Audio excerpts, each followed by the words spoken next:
अस्सलाम वालेकुम दोस्तों, देर आए दुरुस्त आए। शुक्र है सिलेक्शन कमेटी को एहसास हुआ और सलमान मिर्ज़ा के ऊपर सोचो विचार शुरू हो चुका है कि ट्राई नेशन सीरीज़ जो कि 29 अगस्त से शारजा में शुरू होनी है, पाकिस्तान, अफगानिस्तान और यूएई के दरमियान, उसमें सलमान मिर्ज़ा को शामिल करने पर सीरियस गौर किया जा रहा है। यही वजह है कि डॉर्बन के अंदर जो पाकिस्तान की शहीन टीम गई जिसमें सलमान मिर्ज़ा शामिल थे, मगर उनको रखा गया है।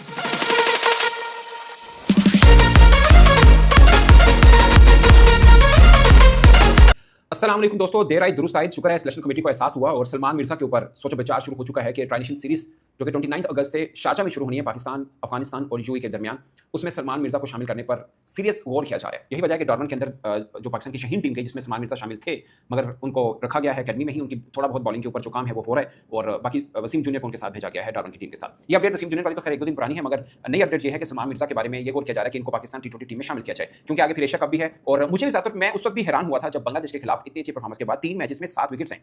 और आप इनका डोमेस्टिक रिकॉर्ड भी उठा के देखिए, 26 टी20 डोमेस्टिक मैचेस में 46 विकेट्स हैं इनकी, 6.9 की इकोनॉमी है, 13 यानी 13 की एवरेज है। इतना डेकोरेटेड इनका डोमेस्टिक रिकॉर्ड है। और मैं सिर्फ इसलिए कह रहा था 31 बरस के ये हो चुके हैं। आप इनको ये नहीं कह सकते इनको मजीद पॉलिश करने हैं या इनके ऊपर अभी इनको और लंबा चौड़ा खिलाना है, जो भी है। शायद 2-4 बरस ही हो इनके जो जितने फास्ट बॉलर के होते हैं। और अभी वो अच्छी फॉर्म के अंदर भी हैं, पीएसएल में अच्छी बॉलिंग की है, इंटरनेशनल में अच्छी बॉलिंग की है। तो आप उनसे फायदा अभी उठाएं तो ज़्यादा बेहतर रहेगा, बजाय कि आप इनको लिंगर ऑन करें और फिर बाद में उनकी क्रिकेट इतनी कहाँ है। बैट्समैन हो तो मान के चलते हैं कि यार 31 बरस का भी कोई बात नहीं, 7-8 साल खेल सकते हैं, मगर वो फास्ट बॉलर है। फास्ट बॉलर को हम 34 बरस 35 बरस तक आइडियल, मतलब इससे ऊपर हमने बहुत कम खेलते हुए देखे, वो भी बहुत बड़े बड़े नाम हो तब खेल पाते हैं। तो ऑलरेडी वो 31 बरस के हैं, तो आप उनको रिसेंट जो फायदा मिलता है वो तो लेना चाहिए। और सिलेक्शन कमेटी ने फैसला किया कि सलमान मिर्जा को शामिल किया जा सकता है, but of course with approval of Mike Hesson और सलमान आगा जो कप्तान है वो उनकी मर्जी से। जब पाकिस्तान 2 वनडे मैच रह गए हैं उसके बाद जब वापस आएगी तो फिर पाकिस्तान टीम का टी20 की अनाउंसमेंट हो जाएगी, जो कि एशिया कप और ट्राई नेशन के लिए सेम ही होगी। आई डोंट थिंक सो कि कोई हो। रह गया बात फखर जमान का, तो फखर जमान की हैमस्ट्रिंग इंजरी है। अगरचे पीसीबी का जो मेडिकल पैनल है वो कंक्लूसिव उनके बारे में रिपोर्ट बताएगा कि कितने दिन लग सकते हैं, मगर बज़ाहिर ये लग रहा है कि शायद वो अवेलेबल हो जाए।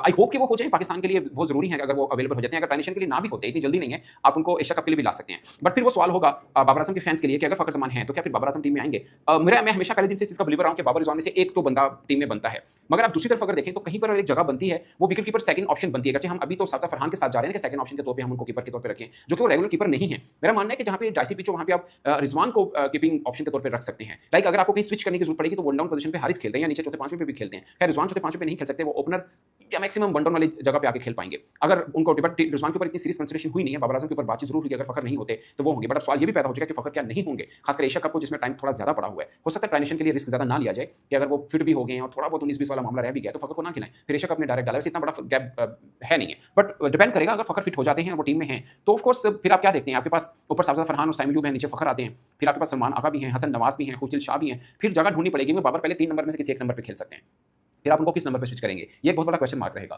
तो मुझे बज़ाहिर मुझे फिर मुश्किल लगेगा बाबर आजम खान अगर फखर हैं टीम में, तो फिर शायद मुश्किल रह पाए, क्योंकि अगर वो आते हैं तो खिलाना होगा आपको। अगर उनको आपने खिलाना है तो फिर किस नंबर पे खिलाएंगे, ये बहुत बड़ा क्वेश्चन मार्क है। बट मुझे खुशी है कि सलमान मिर्जा पर सिलेक्शन कमेटी ने थोड़े होश के नाखून लिए हैं। मैं समझ से मुझे आप सोचिए एक लम्हे के लिए, सलमान मिर्जा और शहीन शाह अफरीदी, इन दोनों का अटैक हो, तीसरे फास्ट बॉलर आपके पास हारिस हो, खुदा का वास्ता है ये जो सिर्फ 3 रेगुलर बॉलर के साथ जाते हैं ये छोड़ दें। अच्छी टीमों के खिलाफ बुरे से नाकाम होंगे, जैसे वनडे हम जीता जरूर है वेस्ट इंडीज के खिलाफ, लेकिन किसी तगड़ी टीम के खिलाफ यही कॉम्बिनेशन के साथ मुझे नहीं लगता हम जीत सकते हैं। सेम